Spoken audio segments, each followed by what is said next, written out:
اور جو کچھ اس کے اندر ہے وہ سب اللہ تعالیٰ کا ہے. اس لیے اللہ تعالیٰ جس کو چاہیں بخش دے اور اللہ تعالیٰ جس کو چاہیں عذاب دے. اللہ تعالیٰ کون ہے؟ غفور الرحیم ہے. اس لیے اگر انسان سے غلطیاں ہو جائیں، بھول ہو جائے، تو ہمیں کیا کرنا چاہیے؟ پلٹ کر اللہ تعالیٰ کے سامنے جانا چاہیے اور اس سے معافی مانگنی چاہیے، کیونکہ اللہ تعالیٰ غفور الرحیم ہے. اللہ تعالیٰ کی رحمت اللہ تعالیٰ کے غصے پر چھائی ہوئی ہے. حدیث قدسی میں آتا ہے نا کہ میری رحمت میرے غصے سے وسیع ہے، میری رحمت جو ہے میرے غصے پر چھائی ہوئی ہے، کیونکہ اللہ تعالیٰ کی رحمت ہی ہے جو اللہ تعالیٰ کے غصے پر غالب آ جاتی ہے. تو جب انسان سے بھول ہو جاتی ہے، خطائیں ہو جاتی ہیں، گناہ ہو جاتے ہیں، کتنے بھی بڑے بڑے گناہ ہو جائیں اپنے آدم سے، بہت چاہے کتنا بڑا گناہ ہو جائے، لیکن اگر وہ سچے دل سے پلٹ کر اللہ تعالیٰ کی طرف واپس جائے گا اور سچے دل سے معافی مانگے گا، تو اللہ تعالیٰ کون ہے؟ غفور الرحیم ہے. کیونکہ ہر چیز اللہ تعالیٰ کی، آسمان اور زمین اور اس کے درمیان جو ہے وہ سب اللہ تعالیٰ کی ہے.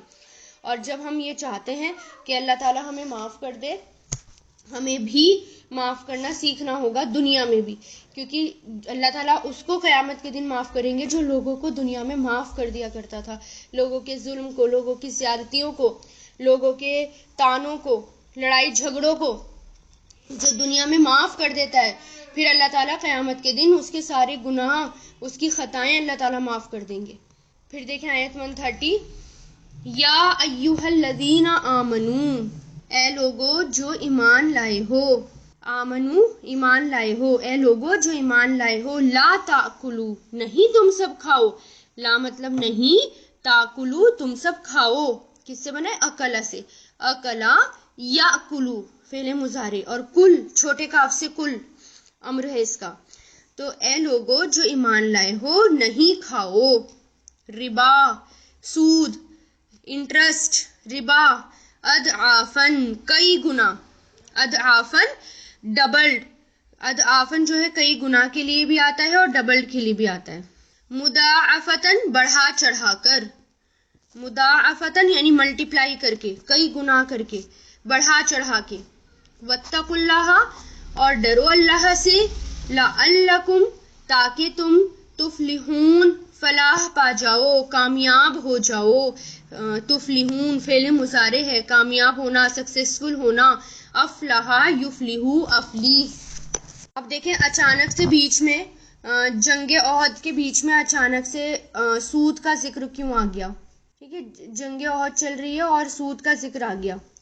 تو دیکھیں یعنی یہاں اللہ تعالیٰ کیا کہہ رہے ہیں؟ یا ایھا الذین آمنو، اے لوگو جو ایمان لائے ہو، لا تاکلو نہیں تم سب کھاؤ، ربا سود، انٹرسٹ، اضعافن بڑھا کر دگنا، مضاعفتن کئی گنا، یعنی بڑھا چڑھا کر بھی کر سکتے ہیں اس کو، اور مضاعفتن کئی گنا.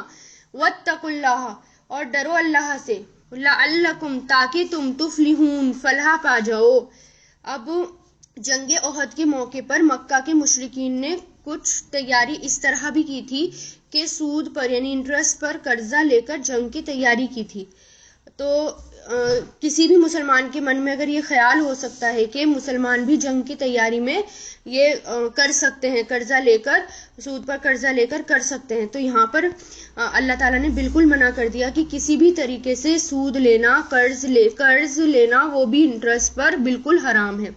یہاں سود کو کئی گنا بڑھا چڑھا کر کھانے کا ذکر آیا ہے. اس کا مطلب یہ نہیں کہ کم جو ہے اس کی اجازت ہے، بلکہ کیا کہ تھوڑا بھی نہیں اور زیادہ بھی نہیں. اور کسی بھی کام کے لیے انٹرسٹ جو ہے وہ جائز نہیں ہے، چاہے جنگ ہو، چاہے جنگ کے لیے لی جائے. سود پر انٹرسٹ پر قرضہ لینا بالکل بھی جائز نہیں ہے. اور پھر دیکھیں مشکل بھی جب آتی ہے نا، جنگ احد کے ساتھ اس کا بھی ذکر آیا، تو مشکل جب آئی تو مال کی محبت کی وجہ سے بھی مشکل آتی ہے.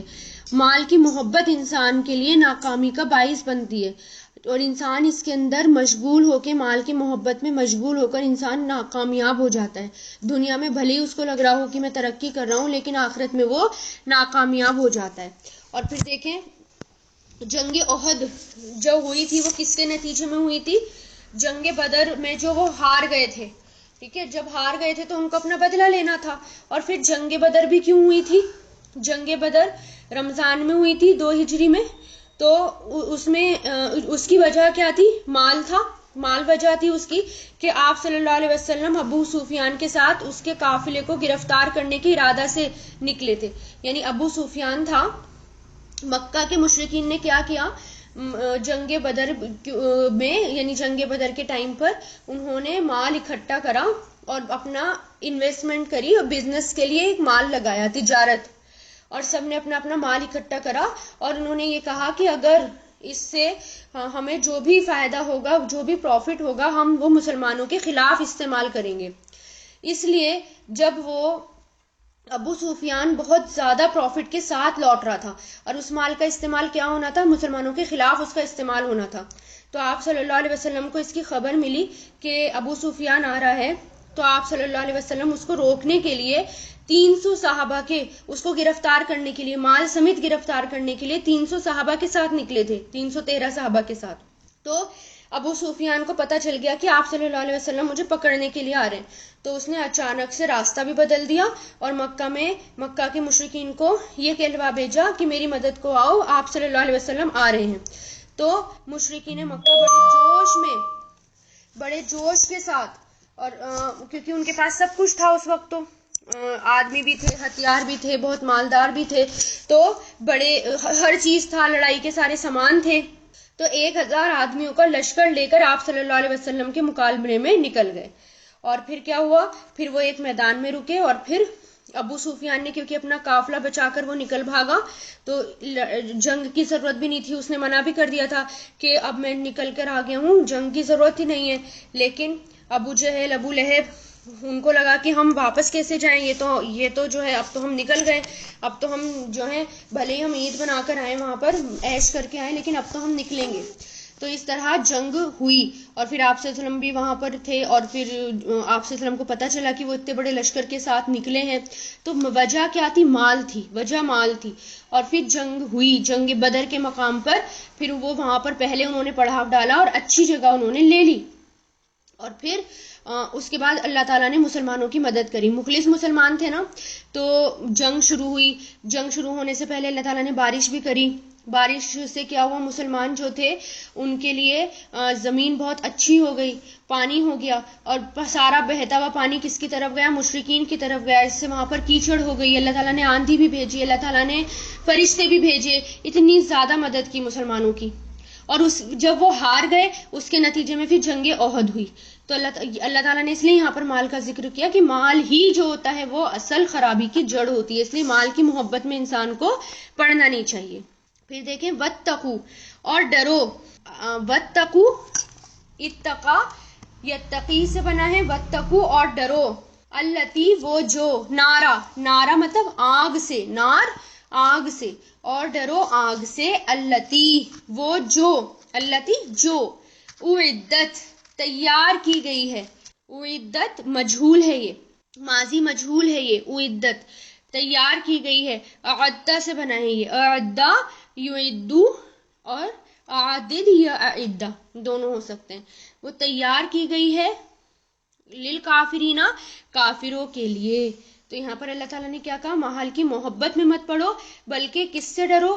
آگ سے ڈرو. جب انسان اپنا انجام سوچتا ہے، انسان دنیا میں بھی اگر مال کما رہا ہے یا وہ کمانے کے بعد اس کو کس جگہ لگا رہا ہے، اور اس کو کیا سوچنا چاہیے کہ اس سے مجھے جنت ملے، نہ کہ مجھے جہنم میں جانا پڑے. فضول خرچی نہ کرنی پڑے، فضول خرچی نہ کرے. مال ہونا خود بری بات نہیں ہے. اگر انسان مالدار ہے، اس کے پاس بہت سا مال ہے، تو مال ہونا کوئی بری بات نہیں ہے، لیکن مال کو اللہ کی رضا کی خاطر لگانا، جہاں اللہ تعالیٰ پسند کرتے ہیں وہاں مال کو لگانا.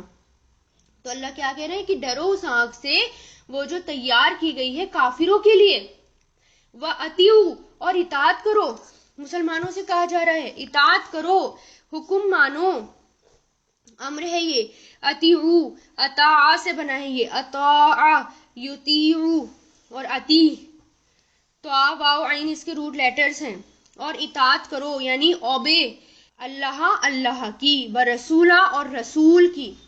لعلکم، تاکہ تم، ترحمون رحم کیے جاؤ، تاکہ تم پر رحم کیا جائے. ترحمون مجہول ہے یہ، رحیمہ سے بنا ہے. رحیمہ یرحمو، ارحم ٹھیک ہے، تو اللہ تعالیٰ یہاں کیا کہہ رہے ہیں کہ اگر ہم یہ چاہتے ہیں قیامت کے دن ہمارے اوپر رحم کیا جائے، ہم آگ سے بچا لیے جائیں، ہمارے اوپر رحم کیا جائے اللہ تعالیٰ کی طرف سے، تو اس کے لیے کیا کرنا ہوگا؟ اللہ کی اطاعت کرنی ہوگی اور ساتھ میں رسول کی اطاعت کرنی ہوگی۔ جب تک اللہ اور اس کے رسول کی اطاعت نہیں کریں گے تب تک رحم بھی نہیں کیا جائے گا۔ تو رحم کے لیے یہ شرط ہے اطاعت کرنا، تو اس لیے ہر وہ کام کرنے ہیں جو رسول اللہ نے کرے ہیں، اور اگر جو کام کتنا بھی اچھا ہو جو رسول اللہ نے نہیں کیا وہ کام پھر ہمیں جنت میں نہیں لے جائے گا۔ اور پھر ہر کام اللہ کی رضا کے لیے کرنا، اللہ کو خوش کرنے کے لیے کرنا۔ اگر آپ کسی کو پانی پلا رہے ہیں، آپ کسی کو کھانا کھلا رہے ہیں، تو اس کے پیچھے آپ کی نیت کیا ہونی چاہیے کہ میں یہ اللہ کی رضا کے خاطر کر رہی ہوں، کیونکہ اگر وہ کام بھی اللہ کی رضا کے لیے نہیں ہوا تو بھی جنت نہیں ملے گی۔ بھلے ہی آپ کسی کو کھانا کھلا رہے ہیں، آپ کسی کو پانی پلا رہے ہیں، لیکن اللہ کی رضا شامل نہیں ہوا اس میں، اور مطلب آپ صرف دکھاوے کے لیے کریں گے تو وہ بھی پھر زیرو ہے وہ کام۔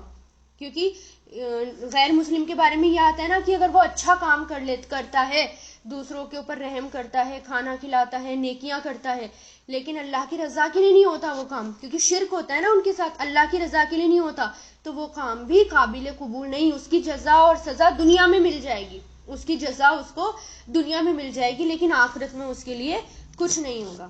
پھر آگے دیکھیں آیت 133، وَسَارِعُوا، اور ایک دوسرے سے جلدی کرو۔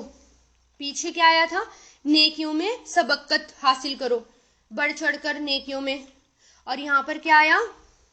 سارعوا، سارعا سے بنا ہے، سارعا، یسارعوا، ساری، سین را عین اس کے روٹ لیٹرز ہیں، تو سارعوا اور جلدی کرو، اینڈ ہسٹن جلدی کرو، الا طرف، مغفرت مغفرت کی طرف یعنی بخشش کی طرف، فارگیونیس کی طرف، ٹھیک ہے، اور ایک دوسرے سے جلدی کرو، کوشش کرو، سارا کوشش کرنے کے لیے بات ہے، ایک دوسرے سے آگے بڑھنے کی، یعنی ایک دوسرے سے جلدی کرو، الا مغفرت مغفرت کی طرف، من ربکم تمہارے رب کی طرف سے، وجنت اور جنت کی، یعنی کس کی طرف جلدی کرو؟ بخشش کی طرف اور جنت کی طرف، اور کیسی جنت؟ عرضھا، اس کی چوڑائی، عرض کس کے لیے آتا ہے؟ چوڑائی کے لیے، عرض یعنی اس کی ود، اس کی چوڑائی، السماوات آسمان، والارض اور زمین ہے، اعدت وہ تیار کی گئی ہے، مجھول ہے یہ، اعد یعد سے، اعدت ماضی مجھول، وہ تیار کی گئی ہے، للمتقین، لی مطلب لیے، اور متقین متقیوں کے لیے۔ تو یہاں پر کیا کہہ رہے ہیں اللہ تعالیٰ کہ ہمارے لیے حکم ہے، کیا حکم ہے؟ کہ جلدی کرو، کس میں جلدی کرو؟ مغفرت کی طرف جلدی کرو، اپنے رب کی طرف سے، تاکہ تمہیں مغفرت ملے، اور جنت کی طرف جلدی کرو۔ پھر یہاں پر اللہ تعالیٰ جنت کے بارے میں بتا رہے ہیں کہ جنت کیسی ہے، جنت کی جو چوڑائی ہے وہ آسمان اور زمین کے برابر ہے، آسمان اور زمین میں جتنی چوڑائی ہے، یعنی آسمان اور زمین کے درمیان جتنی چوڑائی ہے، وہ اس جنت اتنی چوڑی ہے، اور جو تیار کی گئی ہے متقیوں کے لیے، کس کے لیے؟ متقی لوگوں کے لیے۔ تو آپ صلی اللہ علیہ وسلم نے فرمایا جنت کے ایک کنارے سے دوسرے کنارے تک 40 سال کی مسافت ہے، یعنی انسان 40 سال تک چلتا رہے وہ جنت کے دوسرے کنارے تک نہیں پہنچ سکتا۔ اور جنت پر ایک دن ایسا آئے گا کہ وہ لوگوں کے رش کی وجہ سے بھری ہوئی ہوگی، وہاں کی خوبصورتی کا کیا کہنا، لیکن اگر دنیا کے گھروں کے لیے سب کوشش لگا دی جائے اور وہاں کے لیے محنت نہ کی جائے تو قیمتی چیزیں صرف تمناؤں سے نہیں ملتی۔ مطلب کیا؟ کہ جنت جو ہے اتنی بہترین ہے اور اتنی اچھی ہے کہ انسان اس کے لیے، یعنی دنیا کے گھروں کے لیے کوشش کرے لیکن جنت کے لیے کوشش نہ کرے، تو جنت تو سب سے قیمتی چیز ہے، دنیا کے گھر تو کچھ بھی نہیں ہے، دنیا میں تو آپ کتنا بھی ڈیکوریٹ کر لیں گھر کو، دنیا میں محل بنا لیں، لیکن جنت تک تو پہنچ ہی نہیں سکتے۔ اور پھر انسان جو ہے سب سے زیادہ ہمارے سامنے جو بدعت ہے نا وہ آسمان اور زمین کی ہے جو ہم دیکھتے ہیں، اس لیے اللہ تعالیٰ نے آسمان اور زمین سے اگزامپل دے کر ہمیں سمجھایا۔ اس سے زیادہ جنت تو اس سے زیادہ وسیع ہے، آسمان اور زمین، اور بہت بڑی ہے جنت. تو اس کے بارے میں آگے کے پاروں میں آئے گا کہ کتنی خوبصورت ہے وہ جنت. تو اللہ تعالیٰ کیا کہہ رہے ہیں، اس کی طرف کوشش کرو، اس کی طرف جانے کی کوشش کرو، بجائے یہ کہ آپ دنیا کے گھروں کو بنانے کی کوشش کریں، دنیا کے گھروں میں مصروف رہیں. بہتر کیا ہے کہ جنت کا گھر پانے کی کوشش کرو جس میں صرف آرام ہی آرام ہے. ایک بار محنت کرنی ہے، دنیا میں محنت کرنی ہے، تھوڑی سی محنت ہے. جب انسان مر جائے گا تو پھر مرنے کے بعد اس کو یہ محنت جو ہے نا بہت تھوڑی لگے گی اپنی. ایک جو انسان سارا دن سجدوں میں رہے، یعنی رات بھر سجدوں میں رہے اور دن میں اللہ کے راستے میں نکلے، جہاد میں نکلے اور شہید ہو جائے، اور اس کے بعد جب اس کو جنت ملے گی اور جو جنت میں جائے گا تو وہ یہ کہے گا کہ میں نے اتنی محنت نہیں کری تھی کہ مجھے اتنی اچھی چیز مل جاتی. یعنی جنت تو صرف اللہ کی رحمت کی وجہ سے ملے گی، ورنہ اگر انسان اپنی پورا ایک ایک پل بھی اللہ کی اطاعت میں لگا دینا تو وہ جنت کی قیمت پھر بھی نہیں ادا کر سکتا. جنت صرف اور صرف اللہ کی رحمت سے مل سکتی ہے. تو اس لیے اللہ کے تقویٰ کے کام کرنے ہیں، وہ کام کرنے ہیں جو اللہ تعالیٰ نے قرآن اور سنت کے ذریعے بتا دیے. اپنے آپ کوئی کام نہیں ایجاد کرنا، کوئی نئی انوینشن نہیں لے کر آنی، کیونکہ اگر کوئی کام اچھا ہوتا تو وہ آپ صلی اللہ علیہ وسلم کے ذریعے ہم تک پہنچ گیا، جتنے بھی اچھے کام ہیں. اب اس کے علاوہ کوئی اچھے کام چاہے وہ کتنا بھی اچھا ہو ہماری نظروں میں، ہمیں وہ ایجاد نہیں کرنا. جیسے کہ کیا ایجاد کر لیا، آپ صلی اللہ علیہ وسلم کا برتھ ڈے بنانا شروع کر دیا، عید میلاد النبی، اور پھر جو شب برات ہوتی ہے اس دن کو عید بنا دیا. نئی بدعت، برتھ ڈے کو ہم ایسا سوچتے ہیں کہ کتنی بڑی چیز ہے، اور جبکہ وہ بدعت ہے، نئی چیز ایجاد کرنا ہے. کیونکہ آپ صلی اللہ علیہ وسلم کے اور آپ کے صحابہ نے، آپ کے اہل بیت نے وہ کام نہیں کیا، اور ہم نے وہ کام کرنا شروع کر دیا، اور ہم اس کام کو کتنا اچھا سمجھتے ہیں. ہم نے جو ہے دوسروں کے کلچر کو اڈاپٹ کرنا شروع کر دیا. تو کیا ان سب کاموں سے ہمیں جنت ملے گی؟ جنت تو صرف اطاعت کا نام ہے، کیونکہ پہلے بھی آ گیا، صرف اطاعت. اور کس کی؟ اللہ اور اس کے رسول کی. اگر آپ صلی اللہ علیہ وسلم کا برتھ ڈے بنانا اتنا اچھا ہوتا تو صحابہ کرام سب سے آگے ہوتے، سب سے پہلے وہ بناتے، کیونکہ ہم سے زیادہ محبت وہ کرتے تھے. کیونکہ ہماری محبتیں تو صرف زبانی محبت ہیں، ہم تو صرف کہتے ہیں کہ ہم محبت کرتے ہیں، لیکن ہم کر کے کچھ نہیں دکھاتے. محبت کے نام پر ہم کچھ نہیں کرتے. اگر واقعی رسول اللہ سے سچی محبت ہے تو ان کو فالو کریں نا، ان کے پیچھے چلیں. اب سب سے چھوٹا ایگزامپل میں آپ کو دوں بدعت کا. سب سے چھوٹا ایگزامپل، جو ہم وضو کرتے ہیں، ہم گناہ کرتے ہیں. آپ صلی اللہ علیہ وسلم نے کتنے پانی میں وضو کری تھی؟ اگر آپ سب کو پتا ہو، آدھا لیٹر پانی میں، آدھا لیٹر سے تھوڑا سا فالتو ہو جاتا تھا یا کم ہو جاتا تھا.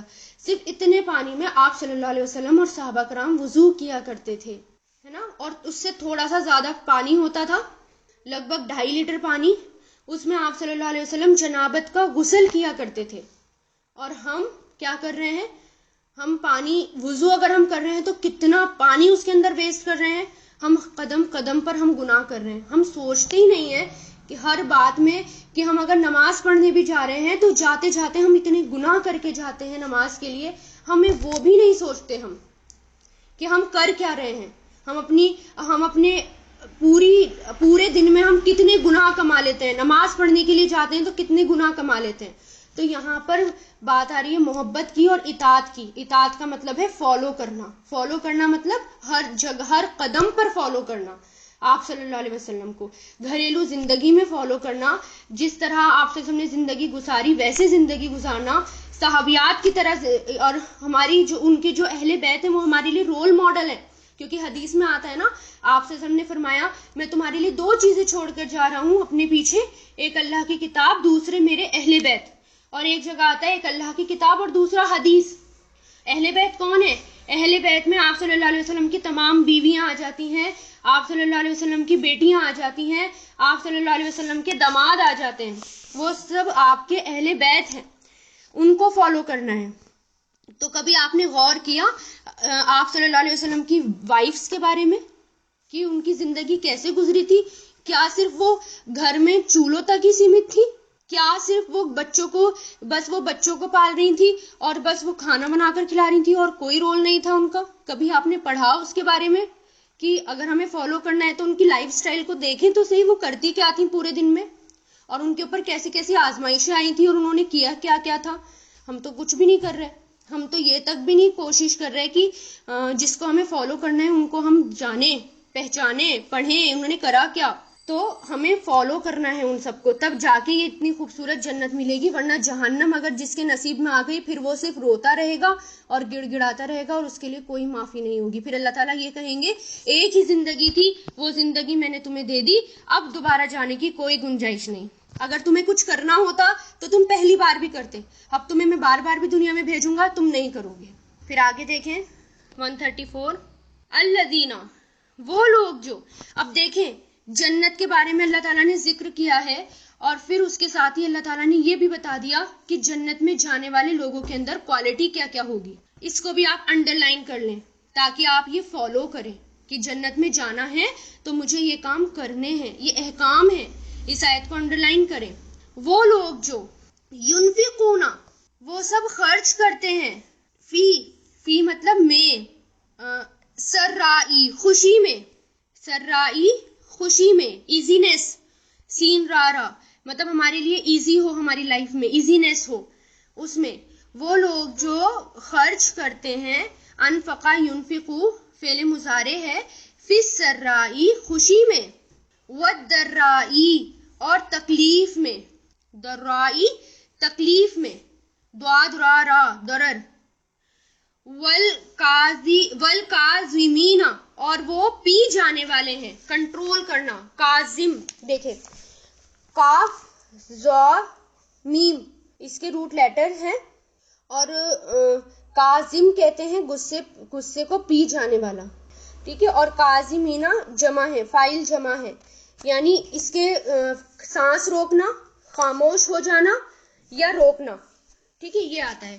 تو کاظمینا پی جانے والے ہیں یعنی کنٹرول کرنے والے ہیں، دوز ہو ریسٹرین جو کنٹرول کرتے ہیں، الغیظہ غصے کو، غیظ غصے کو، سخت غصے کو، غیظ آتا ہے سخت غصے کے لیے، والعافینا اور وہ اگنور کرنے والے ہیں، درگزر کرنے والے، عافینا دوز ہو پارڈن جو اگنور کر دیتے ہیں، دوز ہو اگنور جو اگنور کر دیتے ہیں، ٹھیک ہے، عین فا واو اس کے روٹ لیٹرز ہیں، تو عافینا اگنور کرنے والے ہیں یعنی درگزر کرنے والے ہیں، ان الناسی لوگوں سے، ان الناسی لوگوں سے، واللہ اور اللہ یحبو محبت رکھتا ہے، احبا یحبو اور اللہ محبت کرتا ہے، المحسنین احسان کرنے والوں سے۔ بڑی بات ہے اس کے اندر کہ جو ہمیں کرنا ہے اور جو سب سے مشکل کام ہے کرنے کے، پہلے جنت کن کن کاموں سے ملے گی وہ بھی ذکر بیان ہو چکے ہیں کہ نماز پڑھنا، روزہ، زکوٰۃ جو فرائض ہیں، اور فرائض کے علاوہ یہ بھی کام جو کہ ہم عام زندگی میں نہیں کرتے لیکن ہمیں وہ کام کرنے ہیں اگر ہمیں جنت چاہیے۔ جنت بہت بڑی ہے، قربانیاں بھی بہت بڑی دینی ہوگی اس کے لیے، اور بہت بڑے بڑے کام بھی کرنے ہوں گے، جیسے اور بڑے بڑے کام کیا ہیں کہ وہ لوگ جو خرچ کرتے ہیں خوشی میں، تکلیف میں، یعنی خوشی میں اور تکلیف میں کیسے؟ ایک تو وہ شخص ہوتا ہے جس کے پاس بہت مال ہوتا ہے، جتنا وہ دے دے اسے فکر نہیں، ٹھیک ہے، وہ دے رہا ہے، یعنی میں نے بتایا نا مال دینا، مال ہونا اچھی بات ہے، ٹھیک ہے، اور پھر وہ مال کو جو ہے ایسی چیزوں پر خرچ کرنا، ایسی چیزوں پر خرچ کرتا ہے جس سے اللہ تعالیٰ راضی ہو جائیں، ٹھیک ہے، وہ بھی اچھی بات ہے کہ آپ خوشی میں یعنی آپ کے پاس بہت مال ہے اور آپ اللہ کے رضا کے خاطر اللہ تعالیٰ کے لیے خرچ کر رہے ہیں۔ اور پھر تکلیف میں ایک وہ شخص ہوتا ہے یعنی اس کے پاس اتنا مال ہوتا ہے کہ وہ اپنی ضرورت پوری کر لیتا ہے نا، اور پھر اس کے بعد ضرورت پوری کرنے کے بعد اللہ تعالیٰ کے راستے میں خرچ کر لیتا ہے۔ پھر ایک وہ شخص آتا ہے جس کے پاس مال بہت کم ہوتا ہے، اس کا دینا یعنی اس کی ضرورت بھی پوری نہیں ہو پاتی لیکن پھر بھی وہ اپنے اس میں سے مال میں سے وہ اللہ کے راستے میں نکالتا ہے، لوگوں کو دیتا ہے، اس کا دینا سب سے زیادہ پسندیدہ ہوتا ہے، ٹھیک ہے۔ ایک عورت کا جیسے واقعہ آتا ہے کہ اس کے پاس صرف اتنا ہی آٹا ہوتا تھا کہ وہ جو ہے اپنے بچوں کے لیے بس جتنے بچے تھے اتنی روٹیاں بنا لے، 6 یا 7 روٹیاں بنا لے. تو اس کے لیے وہ طریقہ کیا تھا اس کو اللہ کی راہ میں دینے کا کہ وہ ہر آٹے میں سے تھوڑا تھوڑا سا آٹا کم کر کے ایک فالتو روٹی بنا کے اللہ کے راستے میں دیتی تھی. اس بات سے اس کو بخش دیا گیا. تو وہ اتنا بڑا ہے یہ دینا، یعنی کم میں سے دینا بہت زیادہ پسندیدہ ہے. تو کیونکہ نقصان میں وہ جو خوشی میں تو سبھی دیتے ہیں، لیکن آج کل لوگ خوشی میں بھی نہیں دیتے، اپنے گھروں میں اتنا مصروف ہوتے ہیں کہ ان کو لگتا ہے کہ ہم یہاں تو خرچ کر رہے ہیں، وہاں خرچ کر رہے ہیں. تھوڑا سا خرچ کرنے کے بعد ان کو ایسا لگتا ہے ہم کتنا خرچ کر رہے ہیں، تھوڑا سا خرچ کرنے کے بعد لگتا ہے کہ ہم کتنا خرچ کر رہے ہیں. ان کو جو ہے غلط فہمی ہوتی ہے کہ ہم بہت اللہ کے راستے میں دے رہے ہیں. اللہ کے راستے میں تو جتنا چاہیں آپ دیں اور اللہ تعالیٰ وہ بڑھاتا چلا جائے گا. اور پھر کاظمینہ، ضبط کرنے والے یعنی کنٹرول کرنے والے غصے کو، اور درگزر کرنے والے لوگوں سے، لوگوں کو معاف کرنے والے اور غصے کو کنٹرول کرنے والے. ٹھیک ہے، اب اس میں دیکھیں کہ آپ صلی اللہ علیہ وسلم نے فرمایا جو باوجود طاقتور ہونے کے اپنے غصے کو روک لے، قابو کر لے، اللہ تعالیٰ اس کا دل ایمان سے بھر دیتے ہیں. یعنی اگر ہم طاقتور ہیں لیکن اپنے غصے کو کنٹرول کر رہے ہیں تو اللہ تعالیٰ کیا کرتے ہیں، ہمارے دل کو ایمان سے بھر دیتے ہیں. پھر ایک آدمی آپ صلی اللہ علیہ وسلم کے پاس آیا، اس نے کہا یا رسول اللہ مجھے کچھ نصیحت کیجیے. آپ نے فرمایا غصہ نہ کیا کرو. تو اس نے کئی بار یہ پوچھا تو آپ نے یہی فرمایا کہ غصہ نہ کیا کرو. ہو سکتا ہے کہ وہ غصہ کرتا ہو، کیونکہ غصہ ہر برائی کی جڑ ہے نا. غصہ انسان کو گناہوں تک لے جاتا ہے. غصے میں انسان کی زبان سے کیا نکل جائے اسے پتہ ہی نہیں چلتا. غصہ آتا ہے اور زبان سے کچھ نہ کچھ نکلنا شروع، اور پھر انسان جو ہے سوچ سمجھ کر اس کو خرچ ہی نہیں کرتا کہ میں سوچ سمجھ کر میں کیا منہ سے نکال رہا ہوں اور میں کیا بول رہا ہوں اسے پتہ ہی نہیں چلتا غصے میں. تو اس لیے غصے میں کنٹرول کرنا بہت مشکل ہوتا ہے. اور پھر جب غصہ آئے تو انسان یہ دیکھے کہ میں کیا چیز ہوں، کہ میں کتنا چھوٹا ہوں اور اللہ تعالیٰ کتنے بڑے ہیں اور میں ہوں کیا. وہ یہ دیکھے، کیونکہ غصہ جو ہوتا ہے وہ ایگو، تکبر کی وجہ سے آتا ہے. اگر انسان اپنے آپ کو چھوٹا محسوس کرتا ہے نا اللہ تعالیٰ کے سامنے تو وہ غصے کو بھی کنٹرول کر جاتا ہے. اسے آتا ہی نہیں. غصہ آتا ہے، نیچرل ہے غصہ آنا، لیکن غصے کو کنٹرول کرنا سب سے زیادہ ضروری ہے. اور پھر جب غصہ آئے تو پانی کا استعمال کریں، یا تو اس کو پی لیں یا اس سے وضو کریں. پھر چپ ہو جائیں. یعنی آپ صلی اللہ علیہ وسلم نے فرمایا جب غصہ آئے تو خاموش ہو جاؤ، کیونکہ غصہ نیچرل ہے، انسان کے اندر آتا ہے، فطری چیز ہے.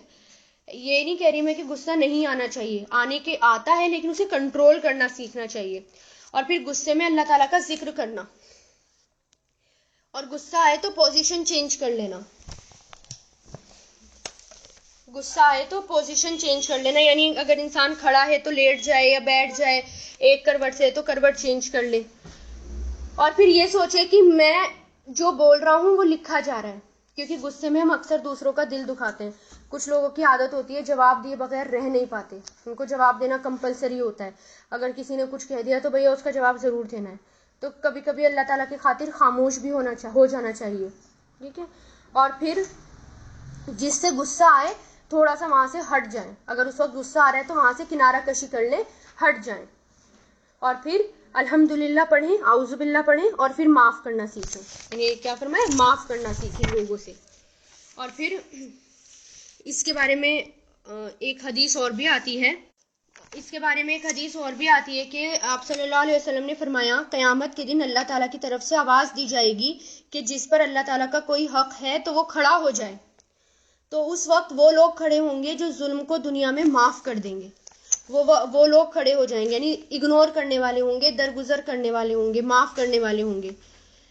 پھر ایک روایت میں آتا ہے کہ آپ صلی اللہ علیہ وسلم نے فرمایا جو شخص یہ چاہتا ہے کہ اس کی جنت میں بڑے بڑے محل ہوں اور وہ اس کے بلند درجے ہوں تو اس کو چاہیے کہ وہ ظالم کے ظلم کو معاف کر دے اور اس کو ہدیہ دے جس نے تمہیں کچھ نہ دیا ہو. یعنی گفٹ اس کو دے جس نے تمہیں کچھ نہ دیا ہو. جس نے ترک تعلق کر لیا ہو اس سے جا کر وہ ملے، بڑھ چڑھ کر بولے. یہ کام کرنے ہوں گے. اگر ہمیں بڑے بڑے محل چاہیے جنت میں اور بڑے درجے چاہیے جنت میں، ہم پوچھتے ہیں نا، انسان پوچھتا ہے کہ میں کب تک صبر کروں، کتنا معاف کروں، اگر کوئی میرے ساتھ ظلم کر رہا ہے تو آپ جنت کے خاطر آپ اس کو معاف کر دیں، جنت کے خاطر اس کو چھوڑ دیں. ٹھیک ہے. پھر دیکھیں ایک واقعہ بھی آتا ہے اس میں، بہت اچھا واقعہ آتا ہے بہقی کی روایت میں، کہ حضرت علی جو تھے ان کا واقعہ، کہ ان کے پاس ایک باندی تھی، آپ کو وضو کرا رہی تھی، اچانک پانی کا برتن اس کے ہاتھ سے چھوٹ کر حضرت علی کے اوپر گرا، جس سے آپ کے جتنے بھی کپڑے تھے وہ گیلے ہو گئے، تر ہو گئے. آپ کو غصہ آیا تھوڑا، کیونکہ انسانی فطرت ہے، غصہ تو آتا ہی ہے. باندی کو یہ اندیشہ ہوا کہ آپ کو جو ہے غصہ آ گیا، تو اس نے فوراً یہ والی آیت پڑھی، والقاظمین الغیظ، کہ غصے کو پی جانے والے. تو یہ سنتے ہی آپ کا غصہ فوراً ٹھنڈا ہو گیا. اس کے بعد باندی نے آیت کا دوسرا حصہ بھی پڑھ دیا، والعافین عن الناس، یعنی لوگوں کو معاف کرنے والے ہیں. تو آپ نے فرمایا میں نے تجھے دل سے معاف کر دیا. پھر باندی نے تیسرا حصہ بھی پڑھا، واللہ یحب المحسنین، اور اللہ احسان کرنے والوں کو پسند کرتا ہے. تو آپ نے فرمایا کہ جا میں نے تجھے آزاد کر دیا. تو احسان کا مطلب یہ ہوتا ہے کہ انہوں نے کیا کہا کہ جا میں نے تجھے اب معاف ہی کر دیا، تو آزاد ہے. اور پھر دیکھیں کہ آپ صلی اللہ علیہ وسلم کی یہ بھی حدیث آتی ہے کہ جو آپ کو جو آپ سے ترک تعلق کرے آپ اس سے ملے، بڑھ چڑھ کر بولے، جو آپ کو کچھ نہ دے آپ اس کو ہدیہ دے. تو اس کے بارے میں امام ابو حنیفہ کا واقعہ آتا ہے. امام ابو حنیفہ کو ایک شخص نے بھرے بازار میں گالیاں دی، آپ کی شان میں گستاخی کی. تو امام صاحب نے کیا کرا، ان کو غصہ تھا لیکن انہوں نے غصے کو کنٹرول کر لیا اور فوراً گھر گئے. گھر میں پھر واپس آئے اور پھر ہدیہ لے کر آئے، یعنی تحفے لے کر آئے، اور جس شخص نے گالیاں دی تھی نا اس کو تحفے دے دیے، اور اس سے یہ کہا کہ تو نے میرے اوپر بڑا احسان کیا ہے کہ اپنی نیکیاں تو نے مجھے دے دی، اس احسان کا بدلہ اتارنے کے لیے تھوڑا سا تحفہ ہے جو میں تجھے دے رہا ہوں، یعنی تو نے مجھے اپنی حصے کی نیکیاں دے دی، اس کے بدلے میں تمہیں یہ دے رہا ہوں. تو اس بات سے ہی اس کو اتنا اثر ہوا کہ اس نے سچے دل سے پھر معافی بھی مانگی کہ گالیاں دی. ٹھیک ہے نا. تو ہمارا جو بیہیویئر ہوتا ہے لوگوں کو اتنا چینج کر دیتا ہے. ابو دردہ کہتے ہیں آپ صلی اللہ علیہ وسلم نے فرمایا، جو شخص اپنے غصے کو نافذ کرنے کے باوجود اسے پی گیا، یعنی غصہ آنے کے بعد اسے پی گیا، تو اللہ قیامت کے دن اس کے دل کو امیدوں سے بھر دیں گے. تو اس لیے ہمیں کیا کرنا ہے کہ غصے کو یہ آیت جو ہے اس پر غور کریں. ٹھیک ہے. اور اب جب سبق کے بعد اس آیت پر غور کریں کہ میں کتنا اللہ کے راہ میں خرچ کر رہی ہوں، کتنا میں دے رہی ہوں، خوشی میں دے رہی ہوں یا تکلیف میں بھی دے رہی ہوں یا صرف خوشی میں دے رہی ہوں. غصے کو میں کتنا پی جاتی ہوں. غصہ جو ہے سب سے زیادہ جب بچے ہمیں پریشان کرتے ہیں نا، تب اپنے آپ کو آپ جو ہے جج کریں کہ واقعی کیا میں غصے کو پی جانے والی ہوں. کیونکہ گھر میں بچوں کو جب بچے پریشان کرتے ہیں تب سب سے زیادہ غصہ آتا ہے، مائیں آؤٹ آف کنٹرول ہو جاتی ہیں. تو ہر اس میں ہمیں غصے کو کنٹرول کرنا ہے، ہر لیول پر، ہر جگہ پر. اور کتنا میں معاف کرنے والی ہوں لوگوں کو، اپنے رشتہ داروں کو، اپنے دیورانی ہو گئی، جٹھانی ہو گئی، بہنیں ہو گئی، گھر والے ہو گئے، باہر والے ہو گئے، میرے ساتھ کیا بیہیویئر ہے ان کا اور میں کیا معاف کر دیتی ہوں. اپنے آپ سے کویشچن کریں اور اپنے آپ کو جج کریں، اس آیت کے اکارڈنگ، اس آیت کو رکھ کر اپنے آپ کو جج کریں. والذین، اور وہ لوگ جو اذا، جب، فعلوا، وہ کرتے ہیں، اذا فعلوا، فعلوا جو ہے یہ فعل ماضی ہے، فعلا فعلوا، لیکن اس کے معنی ہم فعل مضارع میں کر رہے ہیں. اور کیوں کر رہے ہیں؟ اذا کی وجہ سے. جب اذا لگ جاتا ہے تو ماضی کے معنی مضارع میں چلے جاتے ہیں. اور وہ لوگ جب کرتے ہیں فاحشتن، بے حیائی، فاحش فحش کام یعنی بے حیائی، او یا ظلموا، وہ ظلم کرتے ہیں، ظلموا، تو یہاں پر بھی یہ کیا ہے؟ فعل ماضی ہے، او کی وجہ سے ہم اس کے معنی مضارع میں کر رہے ہیں. اور ظلم کرتے ہیں انفسہم، اپنی نفسوں پر، اپنے آپ پر، ذکروا، وہ ذکر کرتے ہیں، یہاں پر بھی او اپلائی ہو رہا ہے اس کی وجہ سے. ذکرا یذکروا فعل مضارع، تو یہ ذکروا کیا ہے؟ فعل ماضی ہے، معنی مضارع میں کر رہے ہیں. اور وہ یاد کرتے ہیں، ذکر کرتے ہیں اللہ کا. فاستغفروا، تو وہ معافی مانگتے ہیں، فا مطلب تو، استغفروا وہ معافی مانگتے ہیں، استغفر یستغفروا فعل ماضی ہے، اس کے معنی بھی مضارع میں ہو رہے ہیں، لذنوبہم اپنے گناہوں کے لیے، لی مطلب لیے، ذنوبہم اپنے گناہوں کے لیے، ذنب کی جمع ذنوب ہے، ومن اور کون ہے جو، و مطلب اور، من مطلب کون، من کویشچن کے لیے آیا یہاں پر، کون ہے جو یغفرو بخش دے گا، بخش دے فعل مضارع، غفر یغفرو ذنوبا گناہوں کو، اللہ سوائے، اللہ اللہ کے، ولم اور نہیں، یسرو وہ اصرار کرتے، یسرو پرسسٹ کرنا، اصرار کرنا، اسرا یسرو اسر سواد را، اور نہیں وہ اصرار کرتے یعنی دوبارہ کرنا، دوبارہ اس کو کرنا، الا اس پر جو، فعلو انہوں نے کیا، وہم اور وہ، یعلمون جانتے ہیں، علیما یعلمون اور وہ جانتے ہیں، یعنی اب اللہ تعالیٰ کہہ رہے ہیں کہ وہ لوگ جو جب وہ کرتے ہیں کوئی بے حیائی، یعنی ہو جاتی ہے بے حیائی، ہو گئی، کوئی گناہ ہو گیا، ظلم ہو گیا اپنے آپ پر، پھر فوراً ایک دم سے ان کو ریئلائز ہوتا ہے کہ نہیں یہ تو میں نے گناہ کر دیا، فوراً ان کو اس بات کا ریئلائزیشن ہوا، ٹھیک ہے، اور پھر ایک دم سے انہوں نے اللہ تعالیٰ سے معافی مانگ لی، واستغفروا اور پھر وہ معافی مانگتے ہیں، یعنی گناہ ہو گیا کیونکہ انسان ہے، انسان سے تو گناہ ہو جاتے ہیں، شیطان جو ہے اس کی فوجیں لگی رہتی ہیں ہر وقت اس کو گناہ میں ڈالنے کے لیے، تو گناہ کر بیٹھتا ہے انسان، لیکن فوراً اپنے گناہوں کی معافی مانگ لے تو اللہ تعالیٰ اس کو بخش دیتے ہیں، اور پھر وہ دوبارہ نہیں کرتے، یعنی اور وہ نہیں اصرار کرتے، یعنی غلطی کو چھوڑ دیتے ہیں، اصرار کرنا یعنی سواد رارا غلطی کو مکمل چھوڑ دینا، اور وہ اس کو چھوڑ دیتے ہیں، تو ایسے لوگوں کے لیے کیا ہے، اولئک یہی لوگ ہیں، جزاؤہم بدلہ ان کا، جزا کسے کہتے ہیں، بدلے کو، ان کا بدلہ،